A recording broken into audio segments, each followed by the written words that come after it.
এই বস নেইমার, দেখো মেসি আজকেও 2টা গোল করছে, আগের ম্যাচেও 3টা গোল করছিল, এমবাপ্পেও আজকে 2টা গোল করছে, হালান্ডও আজকে 2টা গোল করছে। আর আমরা তো হতবাগা নেইমার ফ্যান, আমরা তোমার পায়ে গোল চাই না বস, আমরা তোমাকে এক পলক মাঠে দেখার অপেক্ষা এখনো করতেছি। আমরা চাই তুমি এক পলক শুধু মাঠে খেলো বস।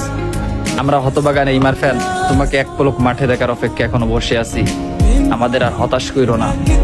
যখন স্কটল্যান্ডের বিপক্ষে তোমাকে মাঠে দেখবো, জানি না নিজেকে কিভাবে সামলায় রাখবো। এই বস নেইমার, দেখো মেসি আজকেও 2টা গোল করছে, আগের ম্যাচেও 3টা গোল করছিল, এমবাপ্পেও আজকে 2টা গোল করছে, হালান্ডও আজকে 2টা গোল করছে। আর আমরা তো হতবাগা নেইমার ফ্যান, আমরা তোমার পায়ে গোল চাই না বস, আমরা তোমাকে এক পলক মাঠে দেখার অপেক্ষা এখনো করতেছি। আমরা চাই তুমি এক পলক শুধু মাঠে খেলো বস। আমরা হতবাগা নেইমার ফ্যান, তোমাকে এক পলক মাঠে দেখার অপেক্ষা এখনো বসে আছি। আমাদের আর হতাশ কইরো না। যখন স্কটল্যান্ডের বিপক্ষে